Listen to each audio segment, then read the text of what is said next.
Christmas பண்டிகையையொட்டி ஏராளமானோர் சொந்த ஊர் செல்லும் நிலையில் ஆம்னி பேருந்துகளில் 3 மடங்கு கட்டணம் உயர்ந்துள்ளது. சென்னையிலிருந்து நெல்லைக்கு அதிகபட்சமாக 4500 ரூபாயாகவும், கோவைக்கு 5000 ரூபாயாகவும் கட்டணம் வசூலிக்கப்படுகிறது. வரும் 25ஆம் தேதி டெல்டா மாவட்டங்களில் மழைக்கு வாய்ப்புள்ளதாக வானிலை ஆய்வு மையம் தெரிவித்துள்ளது. 26 மற்றும் 27ஆம் தேதிகளில் கடலோர தமிழகத்தில் மழைக்கு வாய்ப்புள்ளதாகவும் கூறப்பட்டுள்ளது. தமிழகத்தில் இரவு நேர வெப்பநிலை 2 முதல் 4 டிகிரி செல்சியஸ் வரை குறையும் என்று வானிலை ஆய்வு மையம் கூறியுள்ளது. நீலகிரி மாவட்டத்தில் அதிகாலையில் உறைபனி ஏற்பட வாய்ப்புள்ளதாகவும் தெரிவிக்கப்பட்டுள்ளது.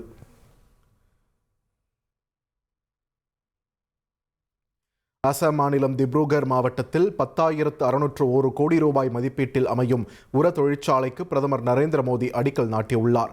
காங்கிரஸ் ஆட்சி காலத்தில் விவசாயிகளின் பிரச்சினைகளை தீர்க்க எந்த முயற்சியும் எடுக்கவில்லை என்றும் பிரதமர் மோடி குற்றம் சாட்டியுள்ளார். வருகிற வெள்ளிக்கிழமை முதல் நாடு முழுவதும் 215 கிலோமீட்டருக்கு மேல் செல்லும் ரயில்களில் கட்டணம் உயர்த்தப்பட உள்ளது. கிலோமீட்டருக்கு 1 பைசா வீதம் கட்டணம் உயர்த்தப்படும் என்று ரயில்வே அமைச்சகம் அறிவித்துள்ளது.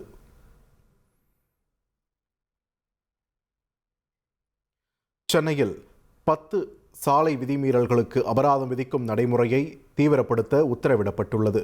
நம்பர் பிளேட் பொருத்தாதது உள்ளிட்ட 10 விதிமீறல்களுக்கு இனி தீவிரமாக அபராதம் விதிக்கப்படும்.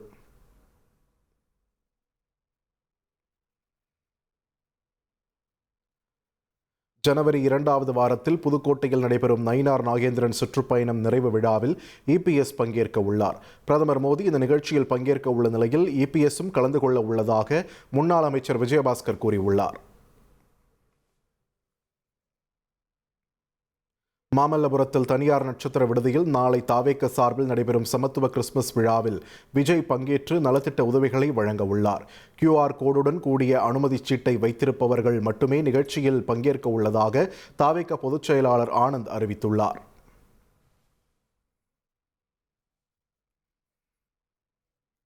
நெல்லை மாவட்டம் களக்காடு நகராட்சியில் கூட்டு குடிநீர் திட்டம் தொடங்கப்படும் என்று நெல்லையில் நடைபெற்ற நலத்திட்ட உதவிகள் விழாவில் முதலமைச்சர் மு.க.ஸ்டாலின் கூறினார்.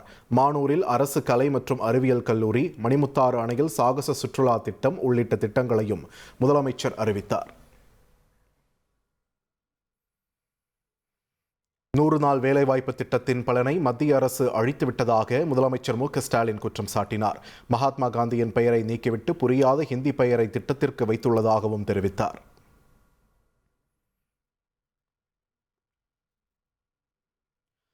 நாள் வேலைவாய்ப்பு திட்டம் மாற்றப்பட்டதற்கு எதிராக எதிர்க்கட்சித் தலைவர் இபிஎஸ் குரல் கொடுக்கவில்லை என்று முதலமைச்சர் மு.க.ஸ்டாலின் தெரிவித்தார்.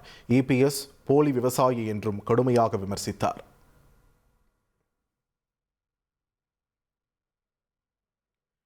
ராம்ஜி திட்டத்தால் வேலையில்லா திண்டாட்ட நிலை ஏற்படும் என்று மத்திய முன்னாள் நிதியமைச்சர் ப. சிதம்பரம் தெரிவித்துள்ளார். அதிமுகவிற்கு பாஜக தான் முதலாளி, பாஜக சொல்வதை தான் அதிமுகவினர் செய்வார்கள் என்றும் அவர் விமர்சித்துள்ளார்.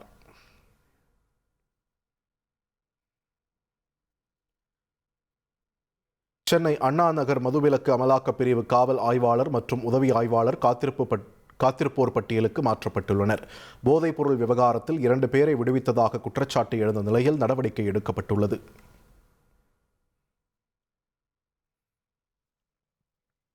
காவல்துறையில் காலியாக உள்ள உதவி ஆய்வாளர் பணியிடங்களுக்கான முதன்மை தேர்வு தமிழகம் முழுவதும் நடைபெற்றது.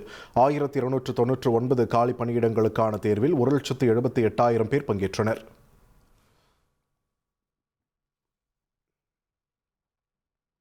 எஸ்ஐஆர் நடவடிக்கைக்கு பிறகு தமிழகம் முழுவதும் 2வது நாளாக இன்றும் வாக்காளர் பட்டியல் சிறப்பு முகாம் நடைபெற்று வருகிறது.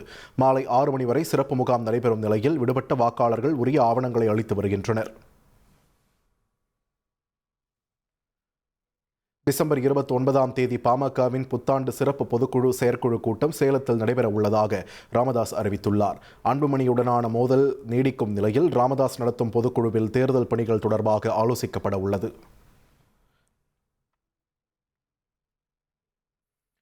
தேசிய ஜனநாயக கூட்டணியில் என்ஆர் காங்கிரஸ் தொடர்கிறது என்று புதுச்சேரி முதல்வர் ரங்கசாமி கூறியுள்ளார். புதுச்சேரியில் என்டிஏ கூட்டணி ஆட்சிதான் நடைபெறுகிறது என்றும் அவர் தெரிவித்துள்ளார்.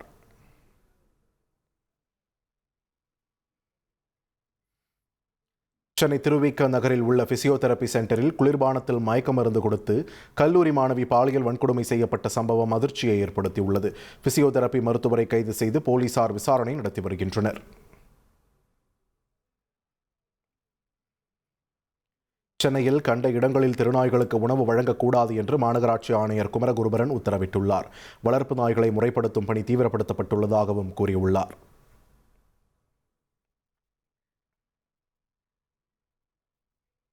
மகாராஷ்டிரா உள்ளாட்சி தேர்தலில் ஆளும் பாஜக கூட்டணி 150க்கும் மேற்பட்ட நகராட்சிகளில் முன்னிலை பெற்றுள்ளது.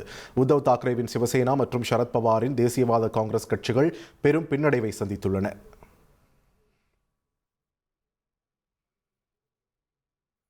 கர்நாடகாவைச் சேர்ந்தவர் ஒலிம்பிக்கில் தங்கம் வென்றால் 6 கோடி ரூபாய் பரிசு வழங்கப்படும் என்று அம்மாநில முதலமைச்சர் சித்தராமையா அறிவித்துள்ளார்.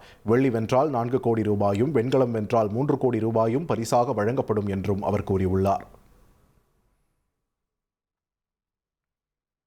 100 நாள் வேலை திட்டத்திற்கு மாற்றாக அறிவிக்கப்பட்டுள்ள ராம்ஜி திட்டம் குறித்து தவறான தகவல்கள் பரப்பப்படுவதாக மத்திய அமைச்சர் சிவராஜ் சிங் சௌஹான் குற்றம் சாட்டியுள்ளார்.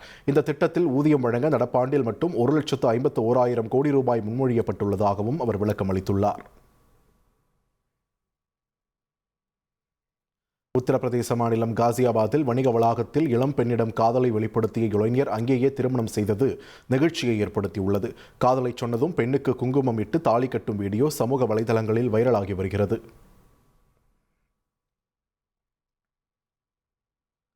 புதுச்சேரியில் 5 வயதுக்குட்பட்ட குழந்தைகளுக்கு போலியோ சொட்டு மருந்து வழங்கப்பட்டது. புதுச்சேரி சுகாதாரத்துறை சார்பில் சுமார் 74,000 குழந்தைகளுக்கு சொட்டு மருந்து வழங்கப்பட்டது. திலாஸ்பேட்டையில் உள்ள அரசு பெண்கள் மேல்நிலைப் பள்ளியில் நடைபெற்ற நிகழ்ச்சியில் முதலமைச்சர் ரங்கசாமி பங்கேற்று குழந்தைகளுக்கு சொட்டு மருந்து வழங்கி முகாமை தொடங்கி வைத்தார். நெல்லையில் கிறிஸ்துமஸ் பண்டிகையை ஒட்டி 100க்கும் மேற்பட்ட கிறிஸ்துவர்கள் ஊர்வலமாக சென்றனர். புதிய பேருந்து நிலையம், பப்ளிக் ஆஃபீஸ் ரோடு, பாளையத்தெரு உள்ளிட்ட நகரின் முக்கிய வீதிகள் வழியாக கிறிஸ்துமஸ் பேரணி சென்றது. இதில் சாண்டா கிளாஸ் வேடம் அணிந்து ஆடல் பாடலுடன் கிறிஸ்துமஸ் பண்டிகையை வரவேற்று கொண்டாடினர்.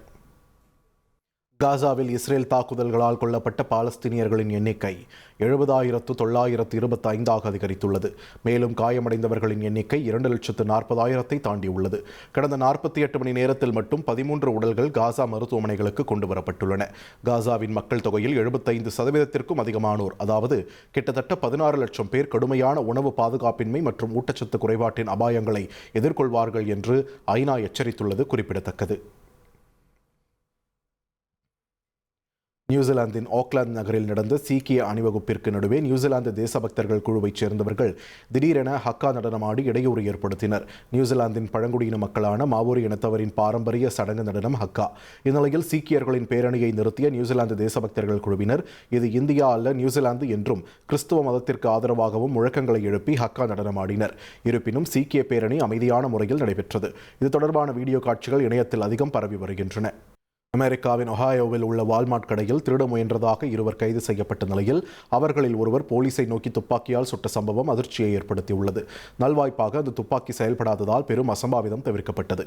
இது தொடர்பான வீடியோ காட்சிகள் இணையத்தில் அதிகம் பரவி வருகின்றன. தஞ்சையில் நடைபெற்ற மண்டலாபிஷேக விழாவில் விஷ்ணு அலங்காரத்தில் ஐயப்பன் காட்சியளித்தார்.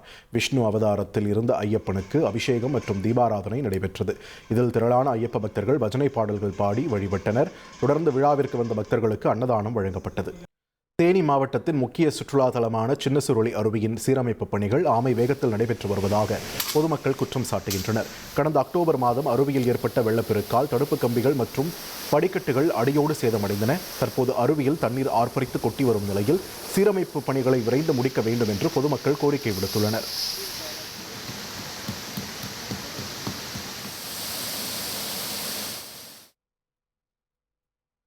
மக்களின் நம்பிக்கையை பெறக்கூடிய வகையில் விஜய் பேசினால் அவருக்கு நல்லது என்று விடுதலை சிறுத்தைகள் கட்சித் தலைவர் தொல் திருமாவளவன் தெரிவித்துள்ளார்.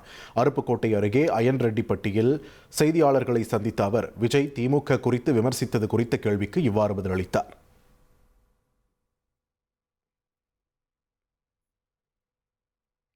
ஈரோடு மாவட்டம் பெரிய புலியூரில் எரிசாராய ஆலையால் பாதிக்கப்படுவதாக 10க்கும் மேற்பட்ட கிராமத்தைச் சேர்ந்த மக்கள் அடையாள உண்ணாவிரத போராட்டத்தில் ஈடுபட்டனர். இதில் 300க்கும் மேற்பட்ட கிராம மக்களும் விவசாயிகளும் பங்கேற்று தங்களின் எதிர்ப்பை பதிவு செய்தனர். இந்த போராட்டத்தின் போது பொதுமக்களின் சிரமத்தை பாடலாக பாடி விவசாயி ஒருவர் வேதனையை வெளிப்படுத்தினார். ஆழ்வோருக்கு இரக்கமில்ல, போராடி பெற்று தந்த உரிமைகளை பறிக்கின்றார், போராட்ட உணர்வுகளை மழுங்கடிக்க பார்க்கின்றார். பூமியை பிளக்காமல் விதைகள் முளைப்பதில்லை, சோறு வாடும் இளங்களை சூறையாடு சிதைக்கின்றார், கூறு ஓட்டு பொதுத்துறையை குவிவிக்க நிற்கின்ற. நெல்லை மாவட்டம் பாபநாசம் அருகே உள்ள அகஸ்தியர் அருவியில் சுற்றுலா பயணிகள் உற்சாகமாக குளித்து மகிழ்ந்தனர். ஆர்ப்பரித்து கொட்டும் அகஸ்தியர் அருவியில் வார விடுமுறை தினத்தை முன்னிட்டு சுற்றுலா பயணிகளின் கூட்டம் அதிகரித்து காணப்பட்டது.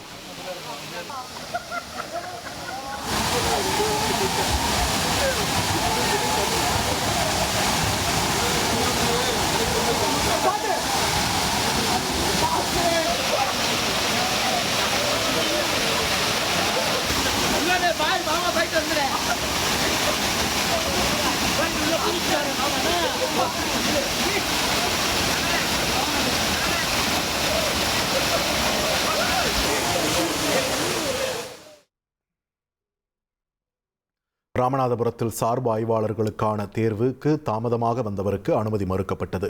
ஆர்எஸ் மங்கலத்தைச் சேர்ந்த ராஜேஷ் என்ற தேர்வர் கேணிக்கரை பகுதியில் உள்ள தேர்வு மையத்திற்கு 6 நிமிடங்கள் தாமதமாக வந்துள்ளார். இதனால் பாதுகாப்பு பணியில் இருந்த போலீசார் அனுமதி மறுத்த நிலையில் சிறிது நேரம் காத்திருந்த அவர் சோகத்துடன் திரும்பிச் சென்றார்.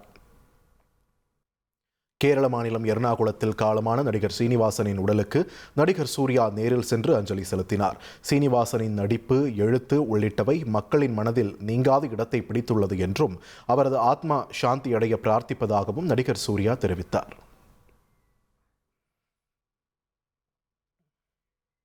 காஞ்சிபுரம் ஏகாம்பரநாதர் கோவிலில் திருக்கல்யாண உற்சவம் வெகு விமர்சையாக நடைபெற்றது.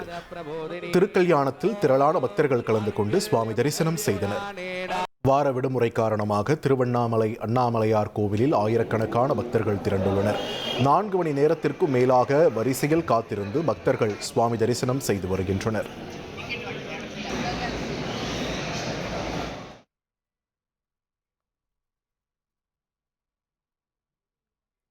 வேலூர் மாவட்டம் பள்ளிகொண்டா அருகே இயற்கை உபாதை கழிக்கச் சென்ற மூதாட்டிகளை உருட்டுக்கட்டையால் தாக்கி 3 சவரன் நகைகள் பறிக்கப்பட்ட சம்பவம் அதிர்ச்சியை ஏற்படுத்தியுள்ளது. மூதாட்டியிடம் நகை பறித்த இளைஞரை பிடித்து போலீசார் விசாரித்து வருகின்றனர்.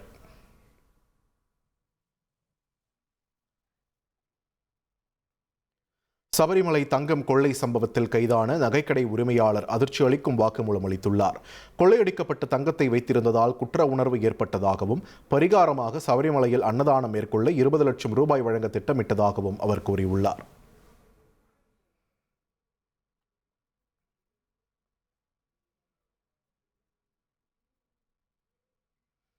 ஒடிஷாவில் பெட்ரோல், டீசல் வாங்க மாசு கட்டுப்பாட்டு சான்றிதழ் கட்டாயமாக்கப்பட்டுள்ளது. காற்று மாசுவை கட்டுப்படுத்த ஒடிஷா அரசு நடவடிக்கை எடுத்துள்ளது.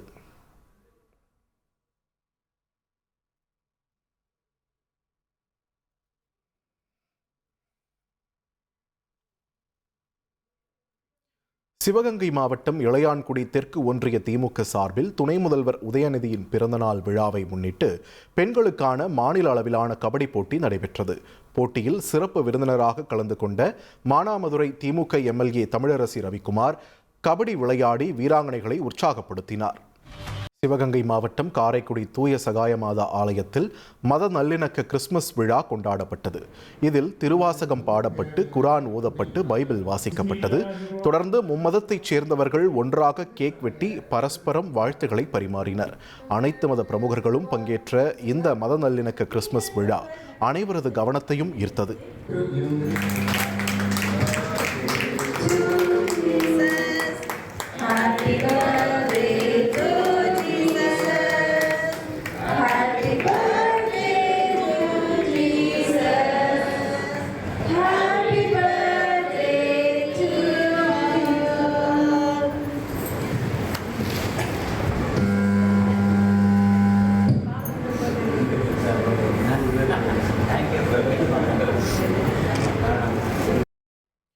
ஜம்மு காஷ்மீரின் சோனாமார்கில் பனிப்பொழிவு தொடங்கியதால் ரம்யமாக காட்சியளிக்கிறது.